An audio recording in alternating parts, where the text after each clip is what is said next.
Jorge Opazo, cuyo seudónimo es Jorge Quien, nació en Buenos Aires en 1970.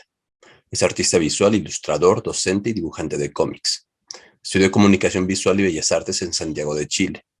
Ha participado en exposiciones y residencias en Buenos Aires, Santiago de Chile, Berlín, Caracas, Lyon y Belfast. En Argentina publicó los libros de historieta Omanillo, Planetoide, Pestinta y Pocketland. En Chile publicó Nada se pierde con vivir, Anoche 1 y 2, Los sofistas y De pie. Ha colaborado en revistas de cómics como Fierro de Argentina, Carboncito de Perú, Trauco de Chile, Ñachi de Chile, Síntoma de Chile, Street Burger de Eslovenia, Inkbrick de Estados Unidos, The City Comic Show de Polonia, La Bouche du Monde de Francia y Sudamérica de Argentina, Bolivia y Chile. Su trabajo combina elementos de la cultura popular, el arte contemporáneo y la ciencia ficción. Vive y trabaja en Buenos Aires.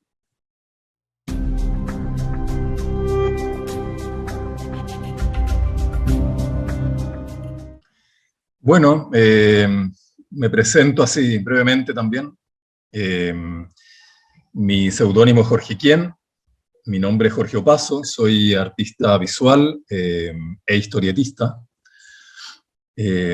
argentino-chileno. Nací en Buenos Aires de padres chilenos y actualmente vivo en Buenos Aires. Viví mucho en Chile, me formé en Chile, hice mi educación completa en Chile, educación primaria, secundaria y también la facultad de arte. Antes de estudiar arte, cursé una carrera bien especial que a mí me gustaba mucho, finalmente se interrumpió y en ese momento me cambié a Bellas Artes. Pero la carrera original se llamaba Comunicación Visual. Y en esos años, estoy hablando de principios de los años 90, fue una suerte de experimento que se hizo en Santiago por un instituto profesional que todavía sigue funcionando en Santiago, el Instituto Arcos, Arte y Comunicación. Y era una carrera que incluía materias de distintas áreas, todas orientadas hacia el campo del arte, digamos, pero en forma muy dinámica. Por ejemplo, tenía talleres de pintura, tenía taller de cine, de video, taller de cómics, tenía historia del cómic. Mi elección fue por ahí, porque fue la única carrera que encontré en ese momento que tuviera alguna relación y que impartiera materias relacionadas con la historieta. Por otro lado, tenía, bueno, todas las clásicas de historia del arte, medios. Bueno, era un experimento bastante interesante.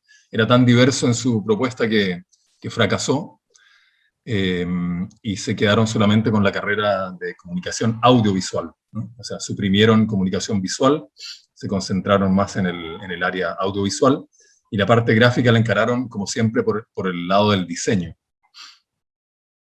A mí de todo lo que incluía comunicación visual, lo que más me interesaba era la historieta, la pintura y el arte en general, ¿no? También los lenguajes audiovisuales, pero más me interesaba la parte visual que audiovisual.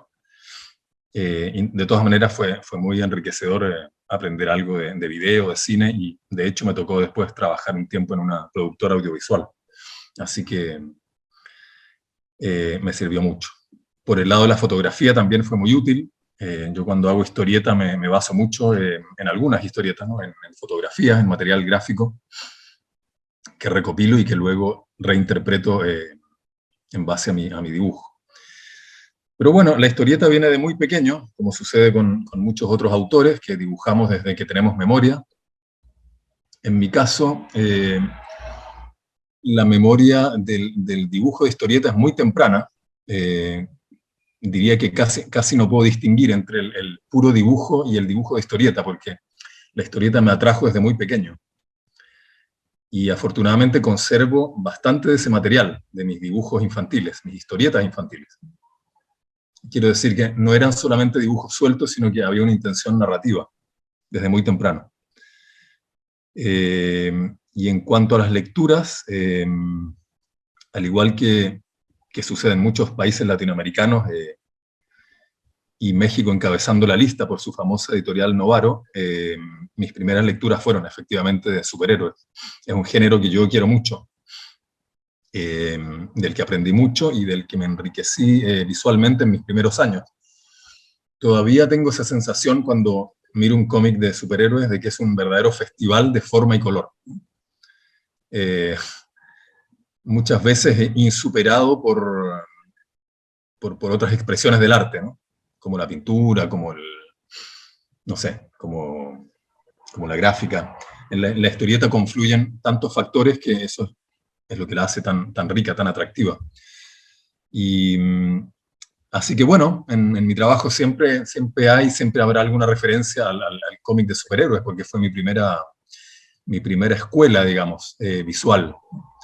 De hecho, uno de los talleres más lindos que me tocó hacer y después impartir en la facultad se llama precisamente Forma y Color, que es lo que yo más destaco del género de los superhéroes.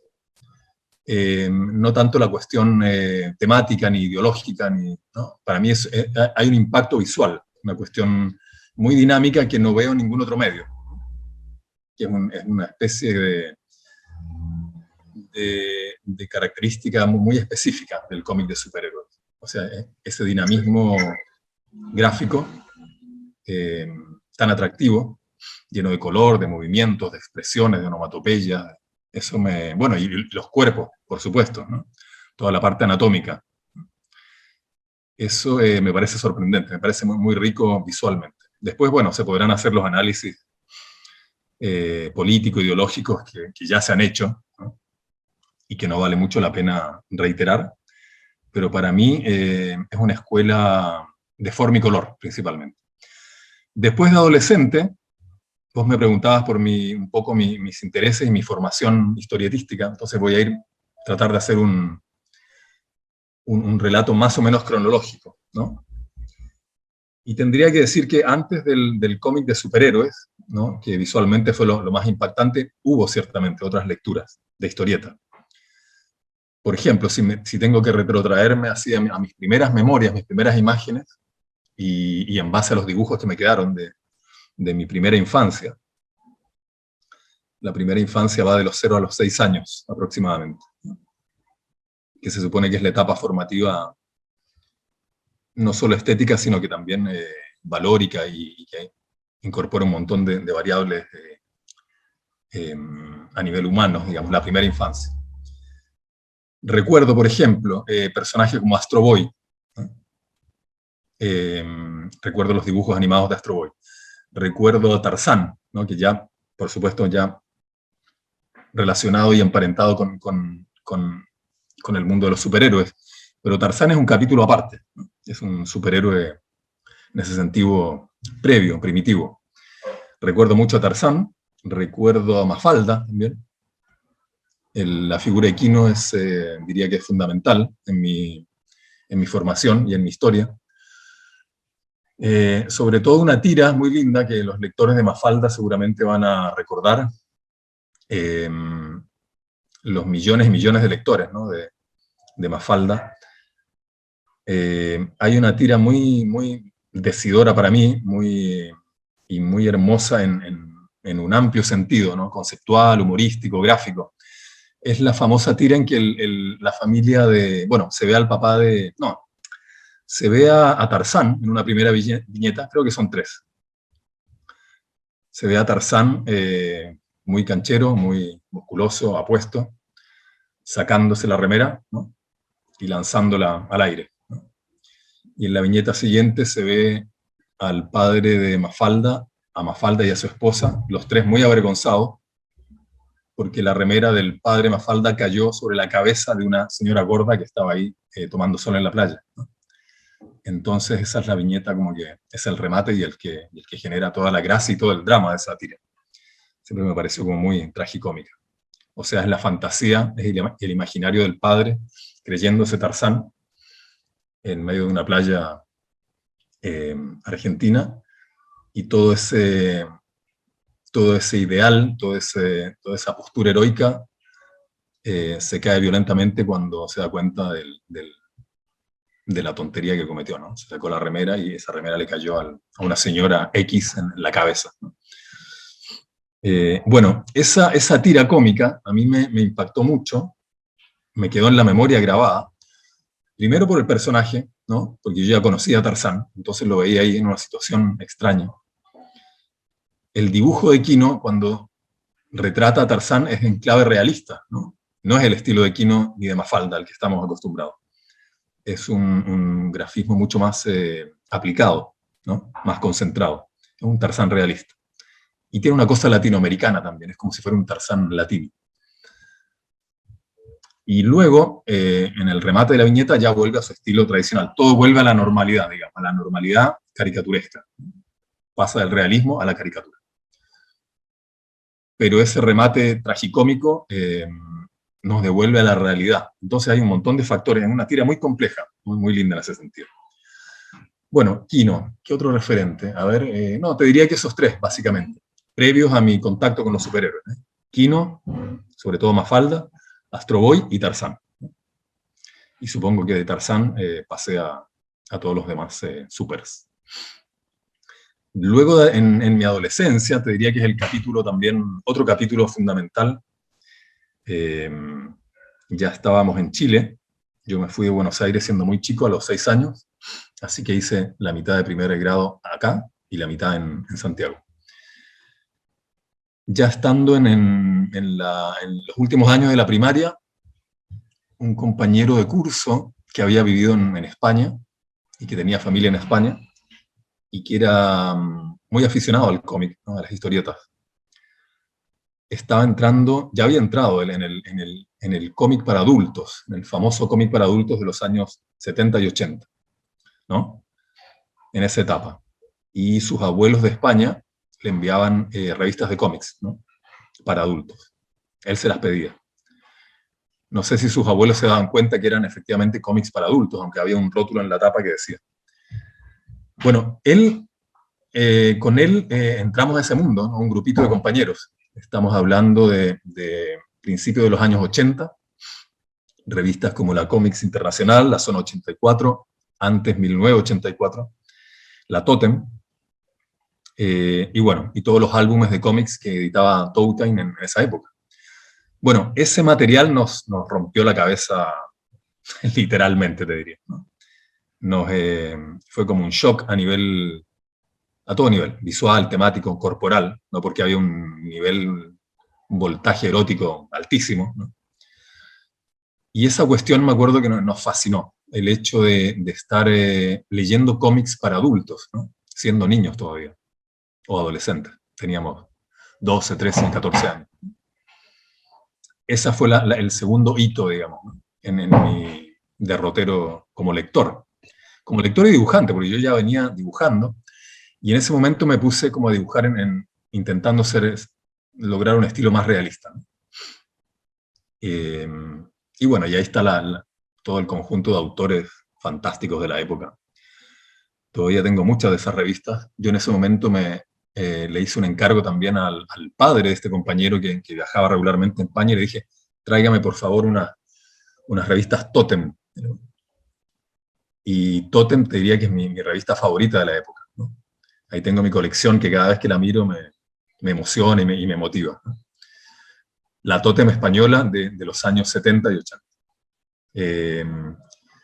Y luego, bueno, después vino la secundaria, después vino la facultad.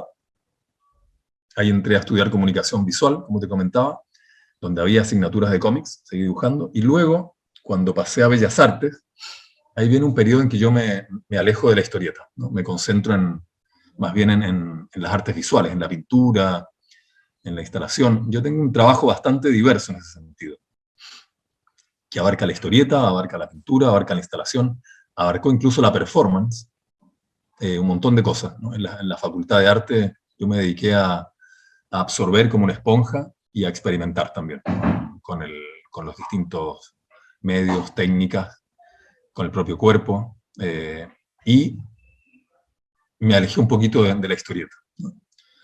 En esa época, a principios de los años 90, todavía quedaba un poquito de prejuicio en torno al cómic. en el sentido de considerarlo tal vez una subcultura, una cultura popular que no entra en el ámbito de las bellas artes, ¿no? Ese prejuicio yo en algún punto me afectó y yo mismo me dediqué a otras disciplinas de las artes.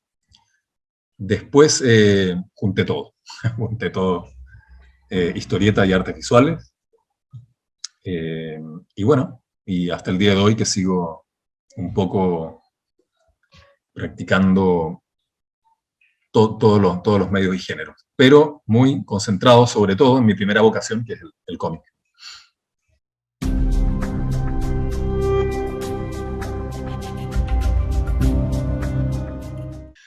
Sí, una vez hecho este repaso por mi pequeña historia y algunos referentes historietísticos. Y sí, bueno, la historieta argentina, como sabemos, tiene una gran tradición, ¿no? Y acá hay un tren que pasa, capaz que, no sé si se escucha o no, pero voy a dejar que pase porque... ah, no, bueno. Acá vivimos frente a las vías del tren, y cada tanto pasa. En esa época en que entramos en el cómic para adultos de la época, también, por supuesto, circulaba sobre todo la Fierro, Argentina, y la Scorpio también, y algunos títulos de Editorial Columba, que yo le pedí a mi abuela, que vivía acá, que los mandara para Santiago de Chile. Sobre todo el Tony y D'Artagnan. Así que bueno. Sí, yo te comentaba antes que mi trabajo en realidad es bastante raro en el sentido de que no, como vos bien decías, no tiene una vocación tan alineada con la tradición de la historieta, en el sentido de contar una historia, ¿no? Una historia tradicional, que comience, que desarrolle y que termine. O que continúe, con personajes de tipos que se sostienen, ¿no? Con aventuras que van de capítulo en capítulo. Me interesa esa estructura, pero cuando la abordo, digamos, la cuestiono un poco. Sí, mi trabajo tiene mucho que ver con, digamos, entre comillas, con una exploración interior, quizás de tipo psicológico. No me atrevería a decir filosófico, pero sí de mi propia psicología, ¿no? Ponerla en imágenes y palabras. El año 2006-2007, cuando arrancó la revista Fierro, la segunda etapa de la revista Fierro, fue una maravilla, una noticia maravillosa. Yo estaba en Chile todavía, apenas me di cuenta que la Fierro se estaba reeditando, como un suplemento de página 12 del diario. Me puse en contacto, ¿no? con la revista, empecé a mandar mails, trabajos, y cuando ya nos vinimos el año 2009, tuve ahí un primer contacto con uno de los editores, y le mandé muestras de una tira que yo venía haciendo, que se llama Anoche, que es la traducción gráfica de mis sueños reales, que yo los vengo anotando hace muchos años, hace más de 10 años, y esos pequeños guiones, que nunca son tan largos, porque lo que uno recuerda de un sueño, a no ser que sea una excepción, son más bien imágenes y algunos fragmentos, aunque mis sueños suelen ser bastante narrativos en ese sentido. Yo creo que lo más, en ese sentido, lo más narrativo de mi historieta va por el lado de los sueños, por el lado del inconsciente. Bueno, yo mandé a la Fierro algunas muestras de estas tiras, que se llama Anoche. Cada sueño corresponde a una tira de 3 o 4 cuadritos. Y bueno, y me ofrecieron publicar ahí en el suplemento Picado Fino de la segunda etapa de la revista Fierro. Esto fue el año 2010. Entre paréntesis, yo arranqué bastante tarde, no en la historieta, porque historieta dibujé siempre, pero en la publicación de historieta. Yo empecé a publicar bastante tarde. Porque si bien dibujaba, y ha sido siempre una de mis pasiones, nunca me interesó tanto la publicación de la historieta.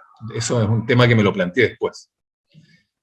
Cuando dije, bueno, me voy a dedicar un poquito más seriamente a la historieta, le voy a dedicar más tiempo y energía, compartidas con las artes plásticas, con las artes visuales, dije, bueno, el continente natural de la historieta es la revista, es el libro, es el diario. Así que hice algunos intentos de mandar material, incluso publiqué durante un año en un diario de Santiago, el diario El Metropolitano, publicaba una tira los días domingos sobre un astronauta que flota en el espacio, que se llamaba Andrei, un astronauta ruso, que también era una tira, ¿no? Y salía todos los domingos. Fue un momento así súper gratificante. Y bueno, y antes de eso algunas colaboraciones, pero muy específicas, muy pequeñitas. En algunos libros, en algunas revistas, alguna historieta, alguna ilustración, ¿viste? Pero ya a partir de mediados de los 2000, digamos, principios de los 2000, empecé como a ponerme un poquito más, ponerle más intención a la publicación. Pero ya tenía más de 30 años, por eso digo que empecé bastante tarde. En la tradición de la historieta, los autores suelen arrancar muy jóvenes, ¿sí? Primero entran como aprendiz de un maestro, siendo adolescentes incluso. O sea, los grandes maestros que conocemos, como, no sé, José Muñoz, Hugo Pratt, Alberto Brecha, son gente que arrancó siendo adolescente con la historieta, ¿no? Haciendo sus primeros palos. Bueno, esta tira que yo les comentaba anoche, acá yo tengo mis publicaciones, me preparé, así que las puedo ir mostrando. Mi material, como te comentaba antes de arrancar, es bastante difícil de encontrar, porque no es historieta tradicional. Mis lectores son para mí una incógnita. No sé si realmente tengo un público lector. No sé si tengo un público lector, creo que tengo más bien lectores puntuales, ¿no? Que a veces se comunican, pero no soy un autor popular en ese sentido, todo lo contrario. A ver, este es el primer librito que se editó de anoche. Es una editorial, por una editorial chilena, ¿no? Chancacazo. Contiene 40 tiras. Cada tira es un sueño, ¿no? Una tira por página. Este es Anoche 1 y este es Anoche 2. Se han editado 2 libritos que se consiguen principalmente en Chile. Pero bueno, supongo que por correo también se podría gestionar con la editorial. Y eso fue lo primero que publiqué en Fierro, en la segunda etapa de la revista Fierro. Después seguí reuniendo el material hasta que fueron apareciendo estos libritos. Y ahora estoy en una tercera etapa. Quiero armar un último y tercer volumen y ya cortar con la serie de Anoche. Porque no es un trabajo fácil poner en dibujo y palabras el inconsciente, sobre todo cuando hay tantos sueños tan variados, ¿no? No son todos sueños maravillosos, también hay pesadillas, también hay... Entonces uno empieza como a verse también, es como un espejo. Bueno, el arte es un espejo del artista, pero cuando estás trabajando directamente con el inconsciente es un espejo doblemente gráfico, porque estás viendo tus procesos mentales, ni siquiera tus procesos, estás viendo un campo mental que está ahí presente, invisible, y lo estás bajando a tierra. Bueno, esa fue mi intención. Para mí, uno de los objetivos fundamentales del arte y de la historieta es el conocimiento de uno mismo. Si no me interesara saber quién soy, no sé, no haría nada. Viviría simplemente. No sé si está bueno o malo, pero es una pulsión que uno siente en un momento de la vida y te dan ganas de hacer algo, ¿no? De ver algo tuyo reflejado, fuera de vos, para poder verlo con distancia. Bueno, y después tengo otros libros editados, compilaciones de historietas breves. Otro formato que a mí me gusta mucho es la historieta breve. Pequeños textos, pequeños relatos, pequeñas aventuras, algunos relatos más de tipo poético, pasados al lenguaje de la historieta. Y también tengo un par de libros con historias más largas, No me atrevería a llamarlos novela gráfica, porque suena demasiado literario, no es una definición que a mí me agrade particularmente. Prefiero simplemente llamarlo historieta o cómics. Tengo un par de libros que sí son relatos un poquito más extensos, ¿no? Y acabo de terminar uno que tal vez es el más extenso de todos, que tiene que ver con un personaje que sueña también. Pero bueno, para mí no es fácil encontrar editorial ni recepción de público muy popular, porque mi material es bastante raro, ¿verdad? Yo miraba ahí dentro del canal que tenés en YouTube, de las diversas pláticas que han hecho, me interesó mucho lo que conversaron y el trabajo de Sequeiros, ¿no? Que también confesaba que lo suyo es un material raro, traumático, difícil. Pero bueno, es lo que a uno le sale y de todas maneras el ánimo de comunicarlo está, ¿no? Y está el formato historieta, ¿no? En ese sentido no es nada raro, son cuadritos con dibujos y globitos, ¿no? Entonces, pero bueno, lo que genera ese material en cada lector depende de cada uno. Lo que sí yo he intentado hacer siempre es muy fiel a mis propios contenidos e intereses, ¿no? Entonces, no me sale de otra forma. Lo que sí también me interesa y sostengo es un ánimo como de experimentación, que es otro rasgo que podría hacer más difícil todavía la lectura de mi trabajo, porque yo tengo estilos muy distintos. A veces puedo pasar de un estilo realista a uno más caricaturesco, uno muy simple a otro mucho más trabajado, de algunas cosas a color súper pictóricas, sin texto, no son simplemente imágenes que se suceden, a otras historietas que tienen mucho texto, mucho contenido. Así que, y es por eso que te digo que me interesa experimentar también con mis propios medios, con mis propias capacidades. Eso creo que me quedó y valoro mucho de mi paso por la Escuela de Bellas Artes.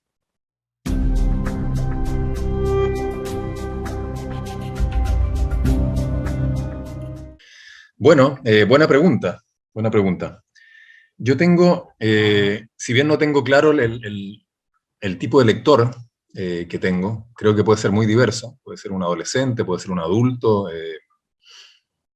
tan diverso como mis temas y mis formas de trabajar. Sí tengo claro que existe un lector. Siempre va a haber un lector, ¿no? Que va a recibir de alguna manera tu trabajo, sean muchos, sean pocos, sea un intelectual, sea una persona mucho más sencilla. Tengo clara la figura del lector, porque esa es una cuestión inherente al campo de la historieta, ¿no? O sea, la historieta, en ese sentido, se debe a sus lectores, porque,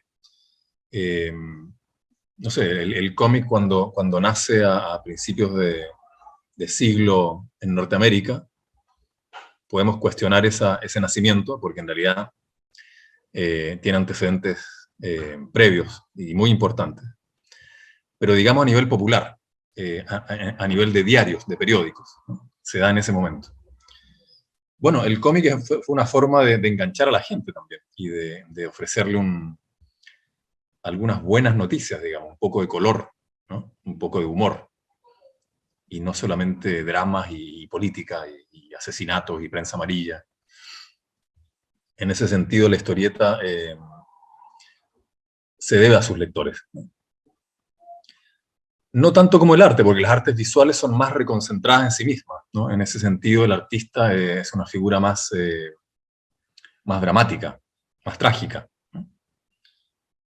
Hay muchos artistas que no te dirían esto, que no les importa y no tienen en mente al espectador, ¿no? Sino que están volcando lo que sienten y lo que piensan, ¿no? Después se verá lo que pasa con la obra, ¿no? No nos hacemos cargo, digamos. Digo no nos hacemos porque yo también laburo en artes visuales. En ese sentido el arte es más irresponsable también, porque suelta muchas veces contenidos sin pensar en el que lo va a ver, en el espectador, ¿no?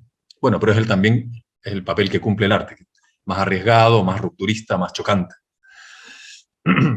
más egocéntrico también, más egoísta.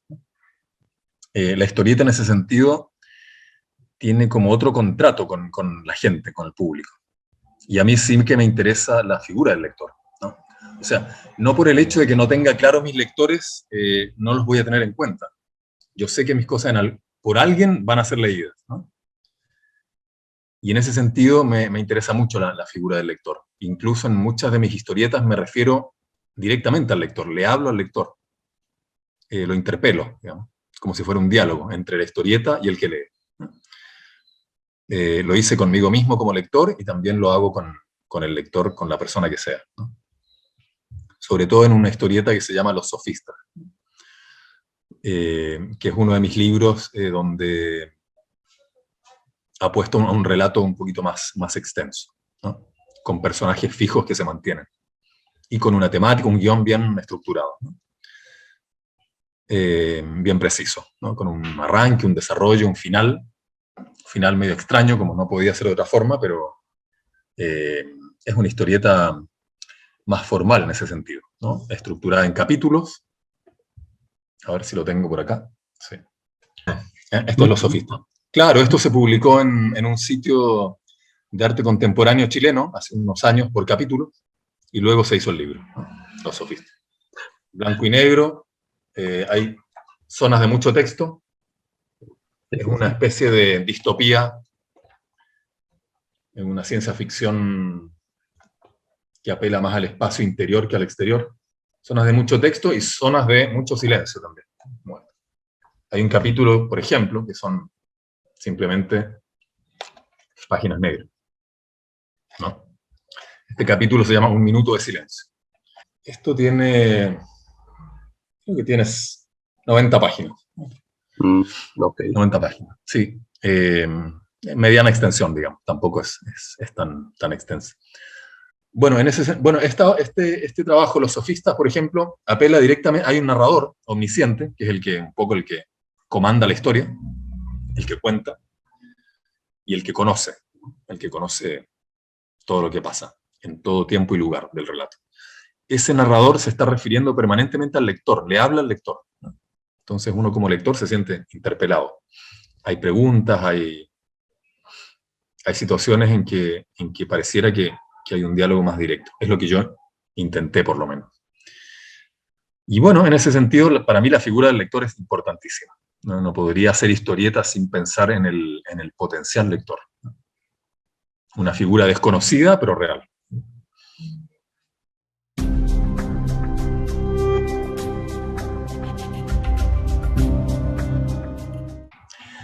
Sí, tengo alguna experiencia de fanzine. Y una experiencia muy temprana, en realidad, desde chico, porque vos asististe a la charla de dibujos que hablan, ¿no? Entonces yo ahí contaba un poco mi experiencia con Spider-Man, ¿no? A mí de mi infancia me quedó un pequeño fanzine, ¿no? Que hice cuando tenía unos 10, 11 años. No lo hice yo, en realidad, le encargué a mi madre que me hiciera fotocopias de una historieta que había hecho de Spider-Man. Las engrapé, ¿no? Le hice tapas a color. No sé si hice más de alguna copia, capaz que hice dos o tres y regalé algunas y me quedé con otra. O tal vez hice una y fue la única que me quedó, una edición única. El tema es que me quedó solo el fanzine, los originales se perdieron, digamos, de esos dibujos. Y ese diría que es mi primer fanzine, digamos, que por ahí lo tengo. Después te voy a mostrar un librito, una reedición que hice ahora de ese fanzine. Esa era una deuda pendiente que tenía. Y así tengo otros libritos infantiles, ¿no? Doblados, engrapados. Esos sí son los originales, que se prestan, están preparados para ser manipulados. Y bueno, y después ya más de grande hice algunos fanzines de fotocopias, anilladas. En la facultad me acuerdo que hice un par de experimentos así, de muchas páginas anilladas, con algunas historietas, no exclusivamente de historietas, con textos, con imágenes de otros autores, con, material de ensayo, poemas, juegos, fotografías, un poco de todo. Y, por supuesto, historieta. Y después tengo otro fanzine que hice ya hace unos años, el 2007 creo, que considero que fue mi primera publicación así más, de forma más pública. A ver si lo tengo acá. Que se llama Mansión Masticante. Es una historieta en blanco y negro, dibujada sobre hojas de cuaderno. Bueno, esta historia yo la acabo de ampliar, porque esta es la primera parte. Después de como 10 años encaré la segunda parte, que había quedado pendiente, y ya tengo la historia completa. Y creo que es la historieta más larga que hice hasta ahora. Tiene 170 páginas, creo. Y bueno, y ahí estoy en proceso de buscar editorial. Es un material bastante raro ya desde el soporte, está dibujada sobre hojas de cuaderno, un soporte bastante bastardo en ese sentido. En el momento era el material que tenía a mano y por eso quedó así que después seguí dibujando sobre hojas de cuaderno. Tiene que ver, la historia tiene que ver con la figura de la cuadrícula y del margen, así que tiene un sentido. No es un capricho. Es la confluencia como del azar y también de la temática misma de la historieta, que es un personaje que sueña. Es una ficción, ¿no? Tengo mi colección de fanzines de otros autores. Tengo una cajita donde voy juntando ahí los fanzines que me gustan y que colecciono. Y en los talleres que hago con chicos, con niños y niñas pequeños, siempre también hacemos al final del ciclo alguna revistita a la que hacemos fotocopias y los chicos la pueden regalar, la pueden vender, ¿no? Les queda como un material, como un testimonio del taller. Así que la figura del fanzine para mí siempre ha sido súper importante, fundamental. Sobre todo porque es una forma de autopublicación, de autogestión, muy cercana, muy a la mano, económica. No tienes que negociar con nadie, no tienes que esperar la aprobación de nadie. El gasto es mínimo y puedes difundir tu material. Hay hermosos fanzines, ¿no? de todo tipo, ¿no? Pero bueno, cuando la historieta se desarrolla un poquito más y ya la cantidad de páginas es mayor, se dificulta la edición en ese formato, porque el fanzine es un formato más dinámico, más liviano, ¿no? No es un libro el fanzine, ¿no? Te diría que es una especie de documento, ¿no? De boletín, que tiene que tener esa capacidad de ser económico, transportable, liviano. Yo le tengo mucho cariño al formato fanzine y valoro mucho cuando veo autores con experiencia, autores consagrados que siguen confiando en ese formato y cada tanto hacen alguna cosita por sus propios medios, digamos, sin esperar la aprobación de ninguna editorial y sin ninguna pretensión de venta ni de recaudación, digamos, ¿no? Porque el fanzine se vende, pero también se regala, ¿no? Así que bien por el fanzine.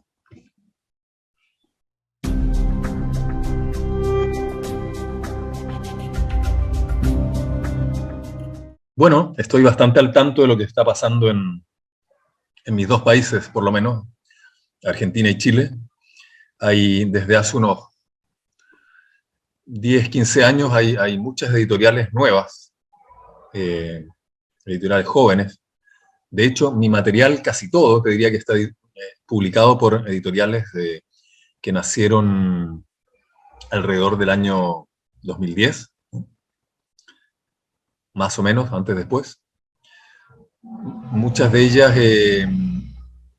gestionadas por colegas dibujantes, por autores, por autoras, o por gente que ama la historieta y que pone de sus propios medios para crear una editorial e intentar sostenerla en el tiempo. Hay muchas de esas editoriales que siguen actualmente, se han sostenido, han crecido, ya están como a un nivel un poquito más internacional incluso, haciendo coediciones con otros países, asistiendo por supuesto a festivales, a ferias, y hay otras muchas que han desaparecido también. Hay de todo, ¿no? De lo que no podría mucho hablar es de bueno, solamente del material que se publica de las editoriales más grandes, pero eso siempre está, ¿no? Siempre ha existido de alguna forma.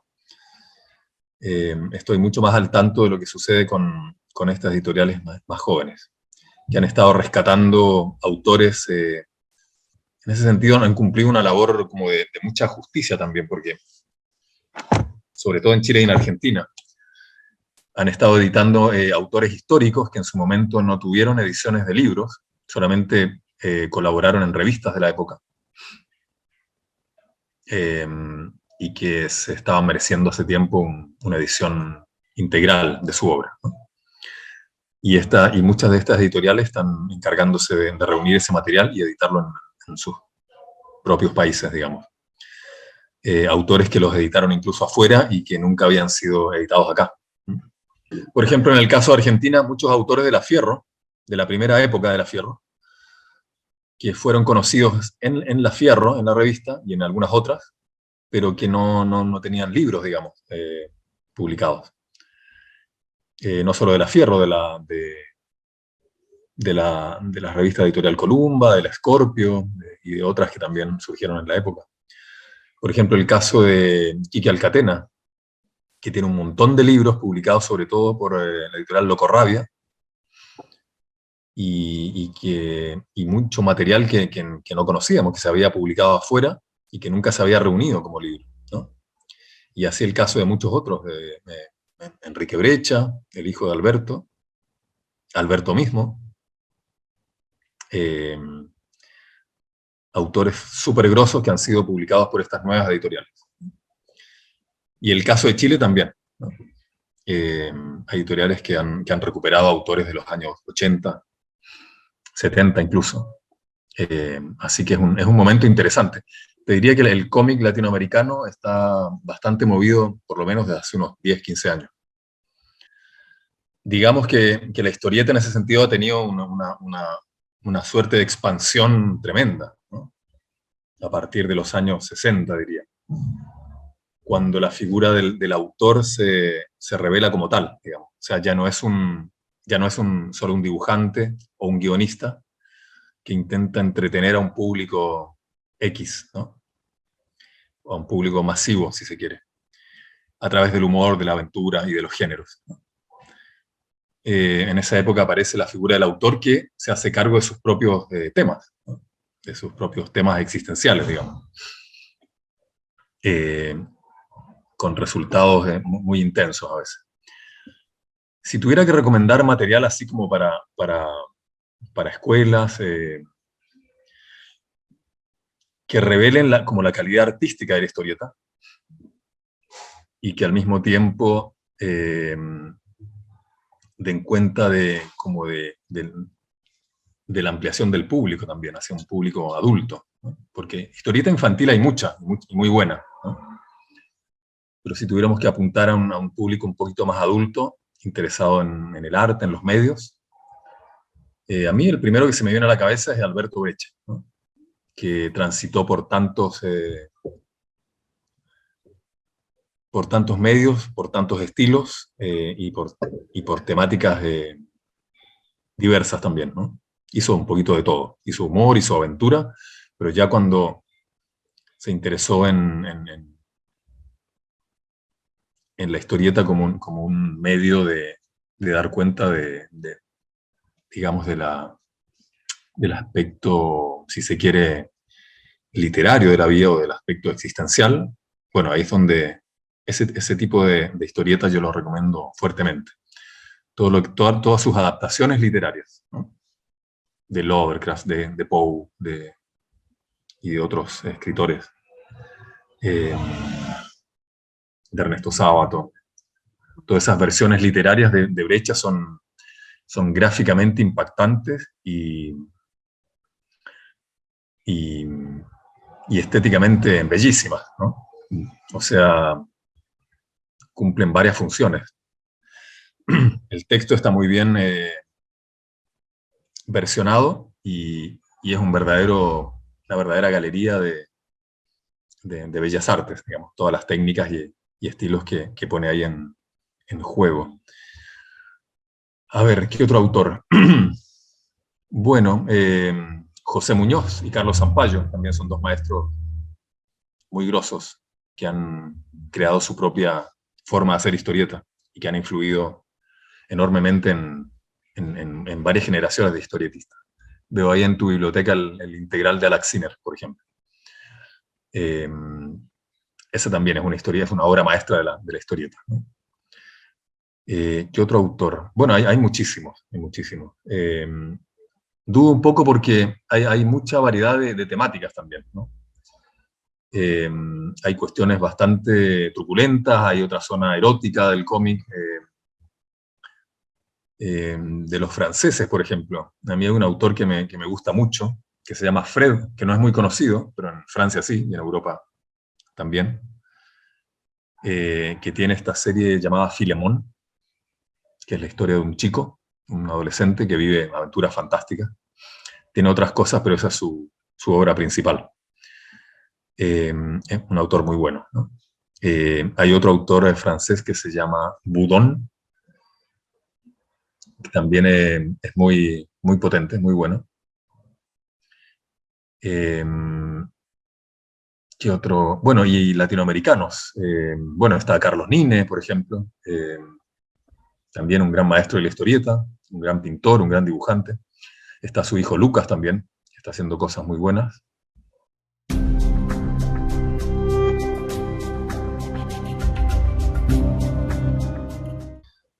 Eh, en Chile hay un autor que falleció muy joven, que a mí siempre lo nombro porque me parece un autor único, Claudio Galleguillos, alias Clampton, que participó en el boom del cómic chileno a fines de los años 80, donde participó Bicho también, Bicho Plaza, ¿no? Esa época. Breve pero intensa, donde habían varias revistas de cómics para adultos en los kioscos, ¿no? De Chile. Fue como un momento muy especial. Y en mi caso, esa lectura coincidió con las lecturas que venían de España, ¿no? Como que ese fenómeno se trasladó de España a Santiago, de la mano sobre todo del director de la revista Trauco. A propósito, hoy es un día medio triste porque falleció un dibujante de esa época, colega de Bicho y de Clampton y de todos los dibujantes de esa época, Carto, un dibujante que participó activamente de esa escena y que también después fue una especie de difusor de la historieta chilena y mundial en algunos programas de televisión incluso. Así que bueno, son...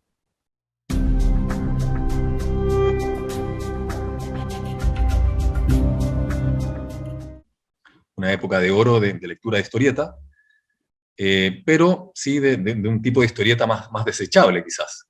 Después la historieta tuvo una explosión notable. Ahora el material que se encuentra de cómics es impresionante en su diversidad y en su intensidad. Es una cuestión que muchos seguramente ni imaginaban en los inicios del género, digamos, que esto se fuera efectivamente a convertir en un arte con todas sus letras y con toda su potencia. Hay historietas que te pueden cambiar la vida, ¿no? Después de su lectura, perfectamente, que te pueden emocionar, que te pueden hacer pensar, y en ese sentido le ha ido ganando un poquito de mano a las artes visuales, ¿no?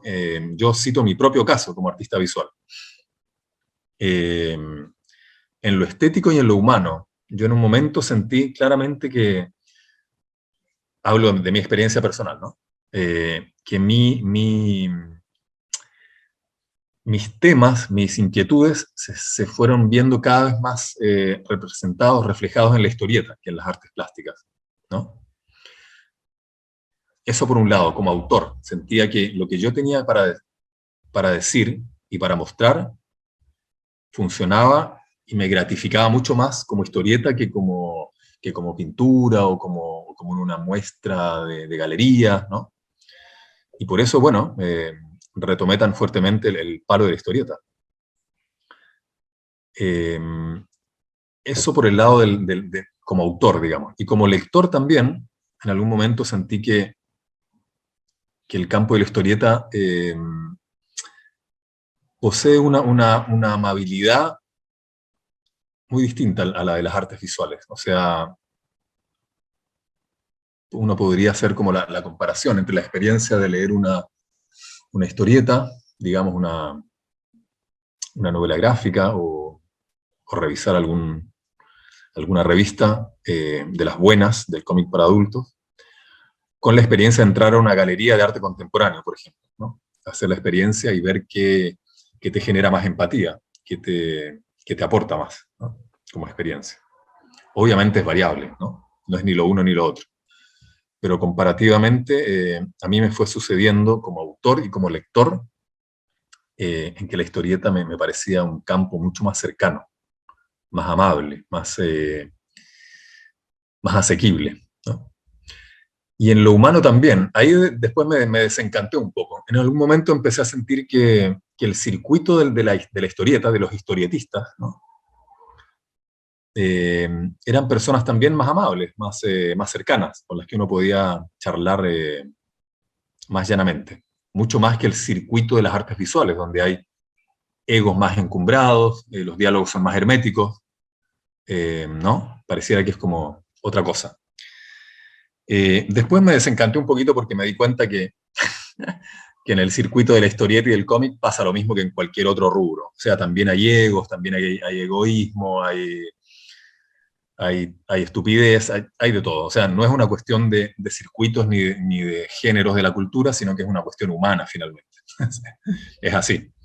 Pero a grandes rasgos me parece que la historieta como medio y como formato tiene otra llegada al público, una llegada más cercana, más directa, más asequible.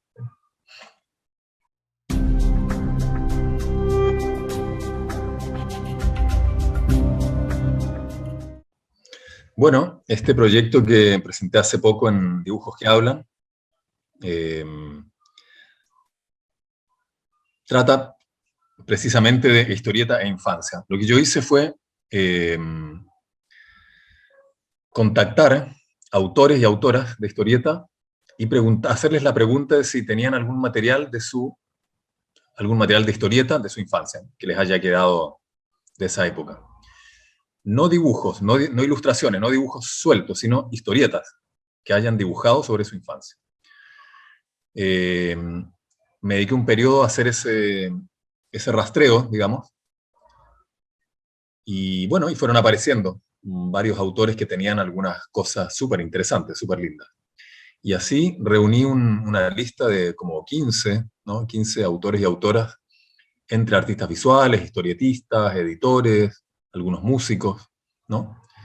No me dirigí especialmente a historietistas, porque lo que yo buscaba era esa confluencia entre historieta e infancia, ¿no? Independientemente del camino, de la profesión que esa persona hubiera podido seguir como joven o como adulto.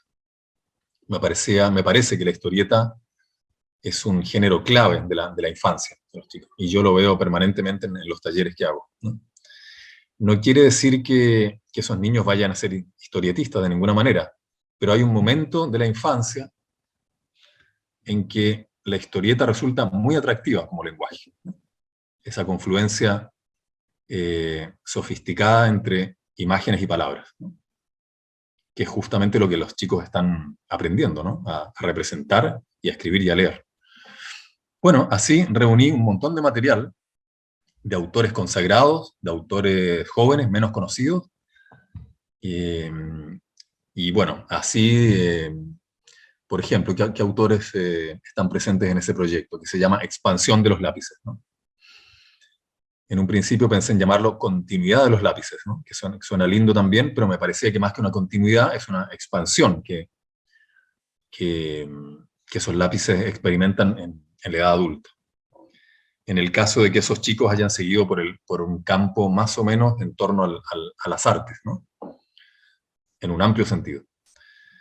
Está gente como Eduardo Rizzo, como Kika Alcatena, Lucas Nine, ¿quién más? Gente un poco más joven, como...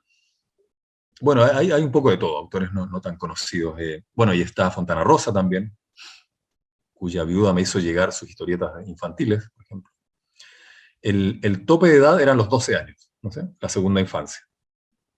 No más allá, porque ya entramos en el campo de la adolescencia y es otro cantar, digamos. A mí me interesaba la primera y la segunda infancia, ¿no?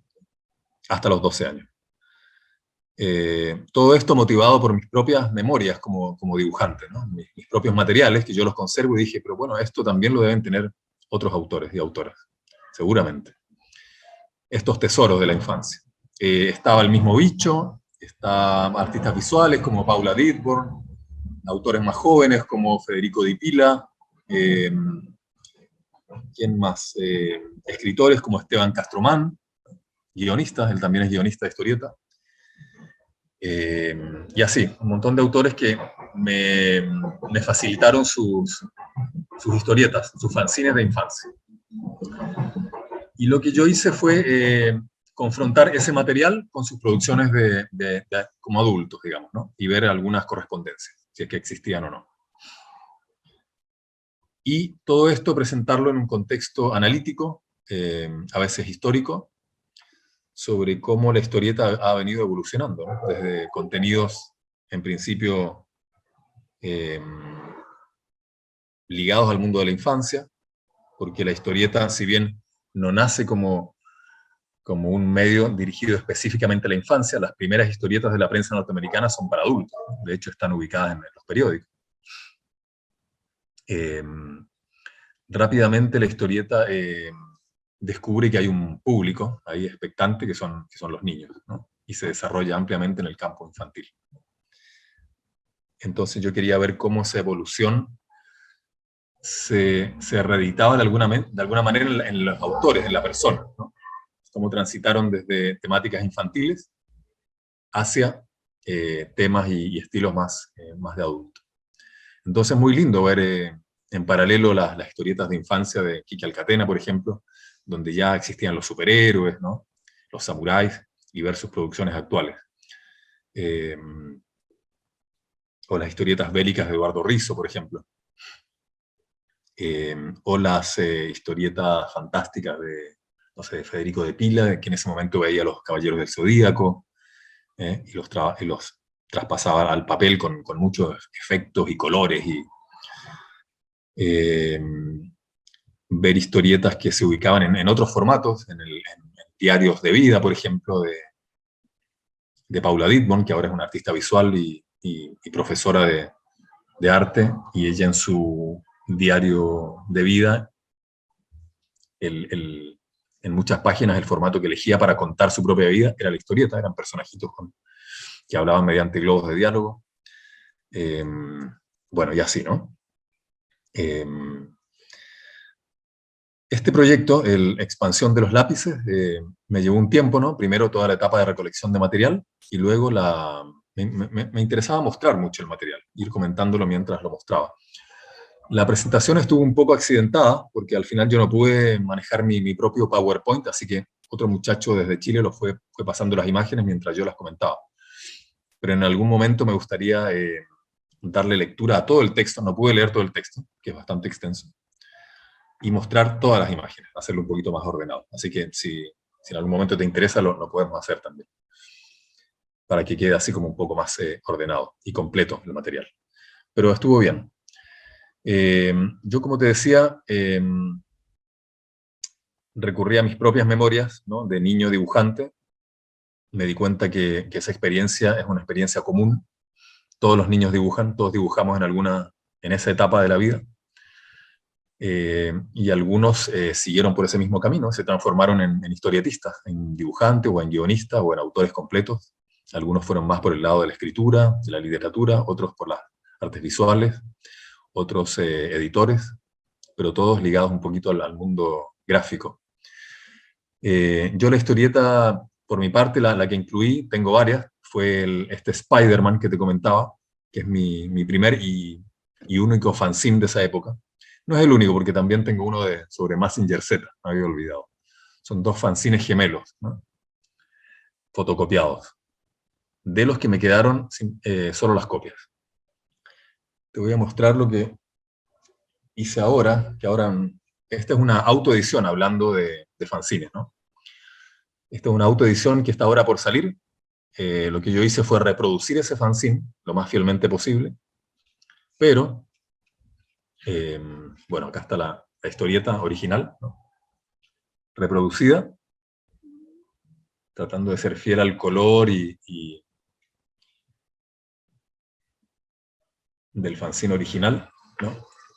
Pero también incluí después un texto donde paso revista a mis, acá está el fanzine de Messenger, con las tapas a color que le hice en ese momento. El interior es igual, en blanco y negro, sobre hojas de cuaderno.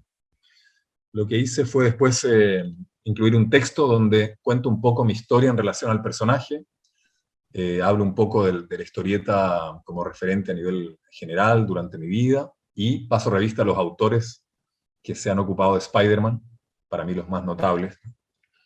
Entonces tiene un montón de referencias históricas.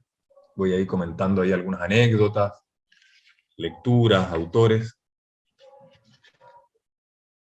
a través de un texto autobiográfico. Acá hay una referencia muy linda a México, que te va a interesar. Esa historieta de Spider-Man está basada íntegramente en el Spider-Man del año 67, en la primera animación de Spider-Man, ¿no? Que la deben conocer. Bueno, y acá también obviamente hablo de eso. Y algo que a mí me gustaba mucho era la voz de Spider-Man, el doblaje latino que se hacía en la época. Bueno, el que hacía el doblaje, la voz de Spider-Man, era un actor mexicano llamado Héctor Andremar, que le prestó la voz al personaje, una voz muy hermosa, muy característica, ¿no? Nada que ver con la voz original norteamericana y nada que ver con la voz española de España, que también se lo pusieron en algunos capítulos. Acá también pongo algunas imágenes de la serie, algunos trabajos de artistas visuales en torno a Spider-Man. Esta es la instalación de un artista alemán que a mí me gusta mucho. Se llama Martin Kippenberger, que en muchas de sus obras tiene una estética así, un poco de historieta, una pintura medio caricaturesca, y en este caso satiriza directamente a Spider-Man. Esta obra se llama El taller del hombre araña, ¿no? Entonces se lo ve ahí con sus pinturas abstractas y conceptuales. Es muy bueno. Bueno, y acá hay otras versiones más recientes. Hay una de Moebius y una de Sergio Topi, el italiano. Y así, varios autores que se han ocupado de Spider-Man. Y después en la última etapa incluí también dibujos de niños. Todo en relación al hombre araña, ¿no? Historietas. Estas son ilustraciones mías de cuando yo era chico, cuando tenía unos 10, 11 o 12 años. De una galería de superhéroes, que yo digo que fue mi primera exposición individual, porque me acuerdo que las tenía pegadas en la pared, la tuve durante varios años, hasta que ya me empezaron a generar vergüenza y las saqué.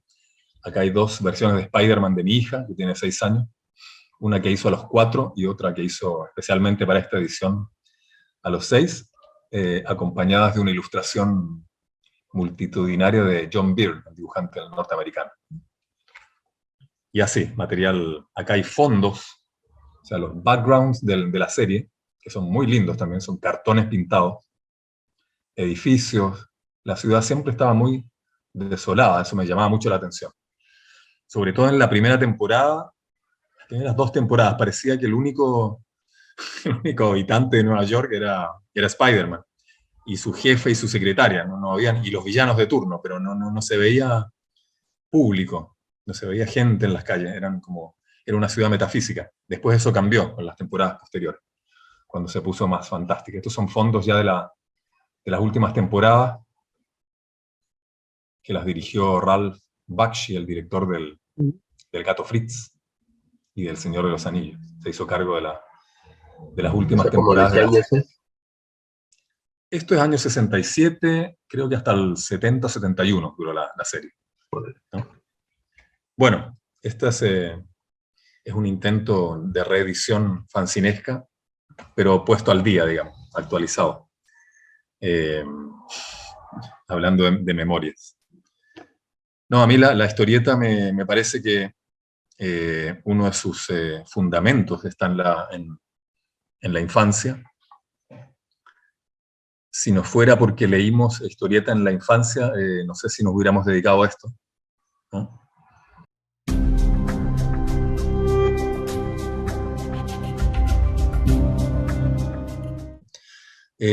Acá hay historieta infantil. Bueno, siempre hubo, pero me parece que ahora se la está revalorando un poquito más. Y en Chile también. En Chile hay un personaje muy conocido que yo leí cuando era chico, que se llama Mampato. Tal vez Bicho Plaza te habló de él.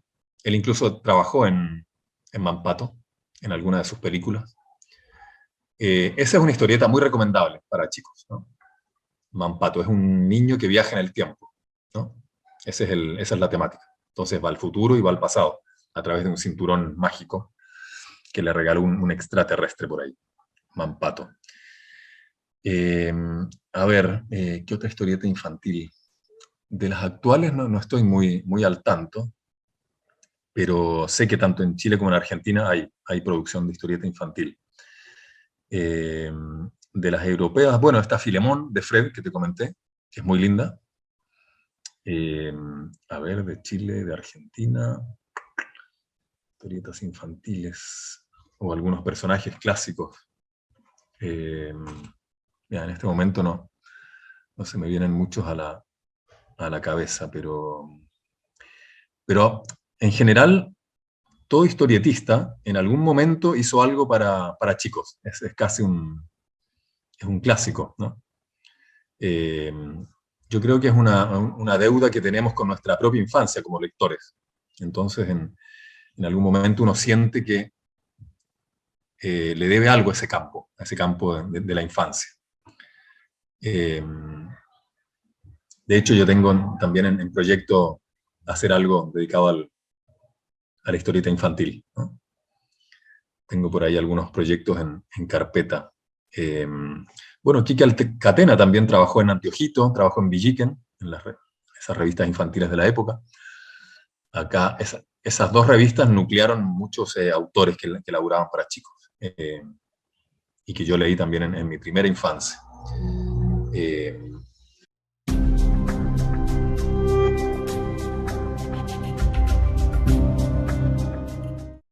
proyectos. No quería dejar de mencionar algunas referencias de historieta infantil. Creo que me quedé corto. Te había nombrado Mampato. Bueno, está Asterix y Obelix también, que yo recuerdo que en mi infancia fue una maravilla haber leído esos álbumes. Eh, está Lucky Luke también, hablando del cómic francófono. Bueno, ya sí, eran dos referencias que me faltaba nombrar. Proyecto futuro, bueno, lo último que hice es esto, ¿no? Este fanzine de adulto, de viejo ya, pero reeditando un material de la infancia, el Spider-Man.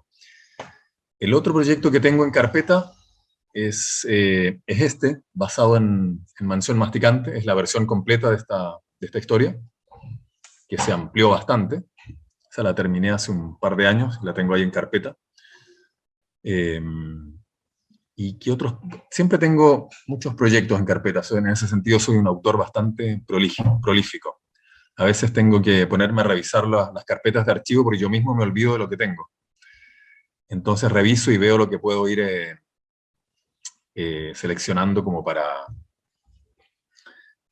para proponerle alguna editorial o hacer alguna autoedición o así.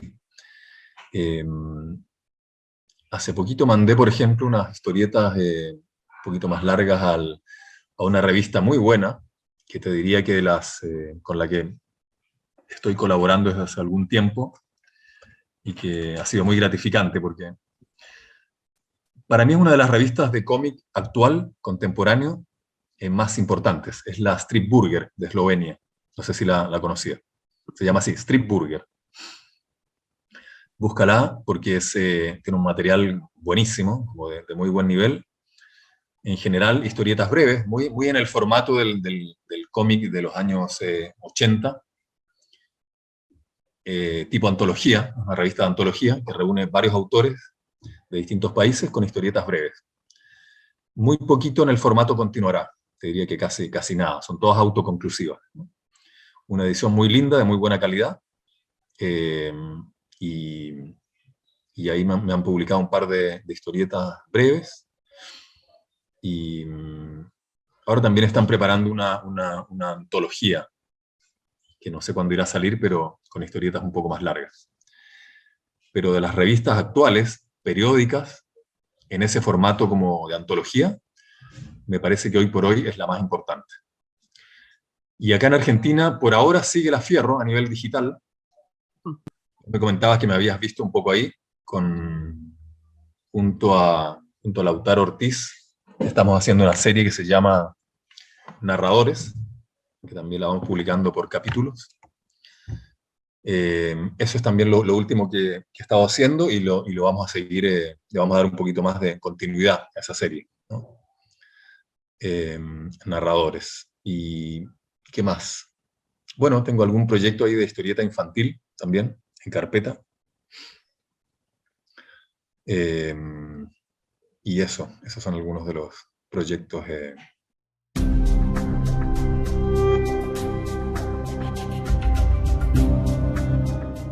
Buena pregunta. En general, yo tengo varias historietas, sobre todo las más extensas, que primero se han publicado en Internet, ¿viste? Sobre todo por capítulos. Fue el caso de Mansión Masticante, que la editorial Chancacazo la fue publicando por capítulos en su sitio web.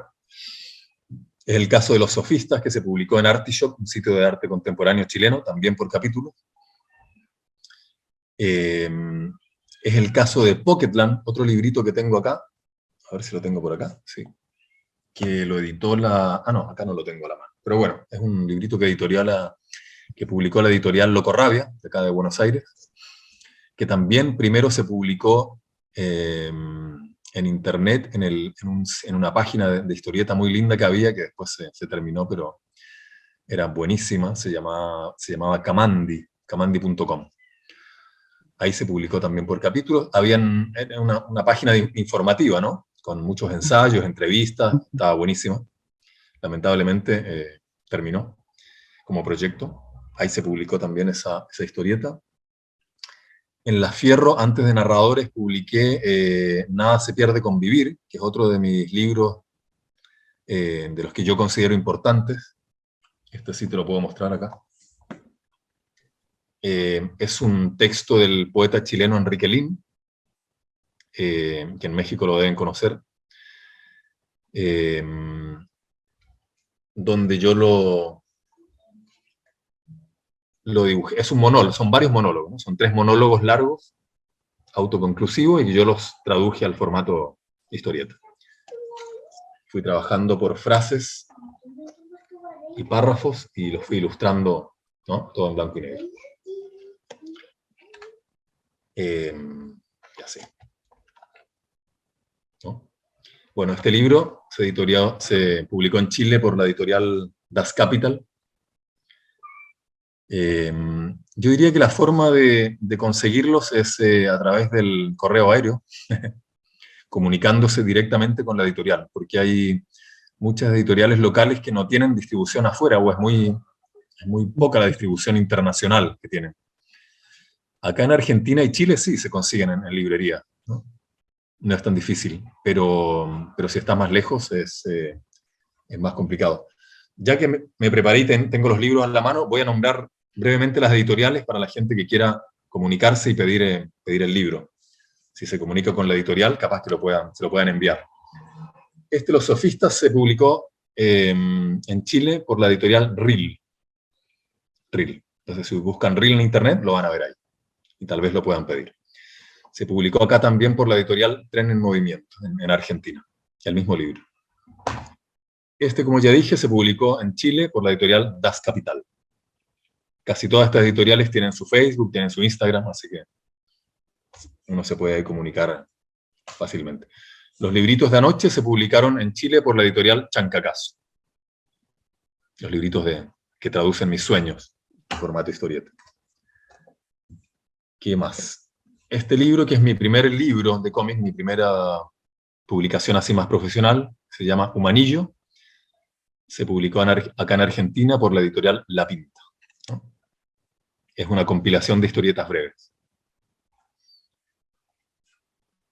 Y este libro, que es más raro, ya es muy difícil de conseguir, creo que no se puede conseguir ni pedir, se llama Bicho Quién, es un libro que hicimos en conjunto con Bicho Plaza.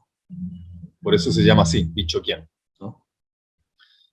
Los dos aportamos material y esto lo editó la Universidad de Chile, la Facultad de Arte de la Universidad de Chile, en un departamento de teoría del arte se hizo este libro. Y bueno, y en internet, en la revista Fierro, esta serie de narradores, ahí también está Nada se pierde con vivir, así que no es necesario pedir el libro, ahí está completo el libro sobre Enrique Lin, sobre los 3 monólogos de Enrique Lin, dibujados en formato historieta. Y eso, más o menos. Y bueno, y comunicándose conmigo, capaz que yo también puedo hacer algún envío. Tengo algunos ejemplares de mis libros. Así que también puede ser por una vía así más personal.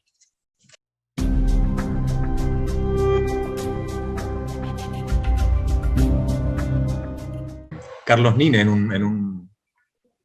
un hermoso prólogo que me hizo para mi primer libro, para Humanillo, hablaba un poco de eso. Decía que hay que querer hay que querer a todos los hijos, a todo lo que sale de uno, a todo lo que uno va creando, ¿no? Viste que hay muchos autores que a veces reniegan de ciertas zonas de su trabajo. Esto no lo lean porque esto no me representa, ¿no? O hay obras que se encargan de que no se publiquen nunca más, ¿no? Que desaparezcan de la historia, ¿no? Yo creo que todo es importante. O sea, si uno alguna vez se animó a lo que sea, a hablar, a actuar, a publicar, hay que aprender también a querer la sombra, las sombras. Aunque no haya salido lo bien que uno quisiera, hay que querer a todos los hijos, como decía Nini. Incluso los malos dibujos, las cosas que a veces no salen bien. No hay por qué hacer una selección de lo bueno, porque en ese sentido todo importa, ¿no? Todo es importante para conocerse. Y si uno se animó a publicarlo, literalmente, a hacerlo público, bueno, hay que asumirlo y hacerse cargo de todo lo que uno quiere comunicar, que uno ha comunicado. En ese sentido, yo te decía que estoy bastante conforme con lo que he hecho hasta ahora. De hecho, cada tanto releo mis propias cosas porque me interesa.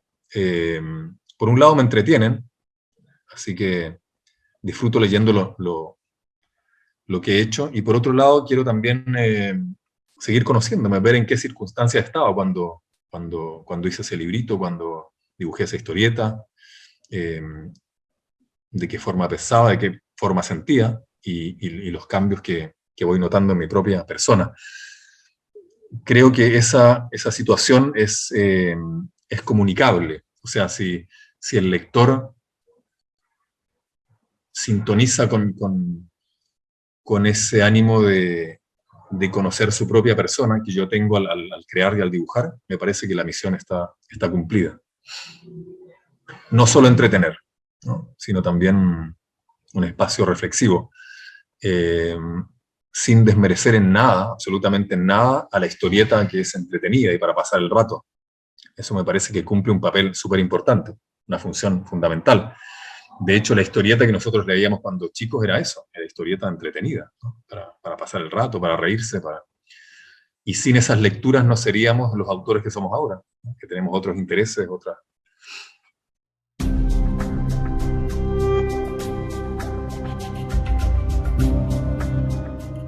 Sí, porque para los autores me parece que es importante a veces que se dé la ocasión de no solo de publicar y de difundir tu trabajo por los medios que sean y que se puedan, sino también, yo siempre digo, los artistas, los autores siempre tenemos algo que decir. Es más, me parece que se nos debería exigir cada tanto poder hablar del trabajo, porque es un complemento importante. Yo lo pienso desde mi punto de vista como lector. A mí los autores que me gustan y que me interesan, me encanta también buscar su material en internet, alguna entrevista, alguna charla, alguna presentación, ¿no? Me interesa mucho la persona también. Y ver lo que tiene para decir, cómo encara su propio trabajo, sus temas, uno puede... Bueno, hay su riesgo también, porque hay veces en que uno se puede hasta decepcionar. A veces te gusta el trabajo y la persona como que te das cuenta o a uno le parece que no está tan en sintonía con lo que uno venía leyendo, y bueno, ahí se genera algún ripio, pero siempre es interesante escuchar lo que artistas y autores tienen para decir.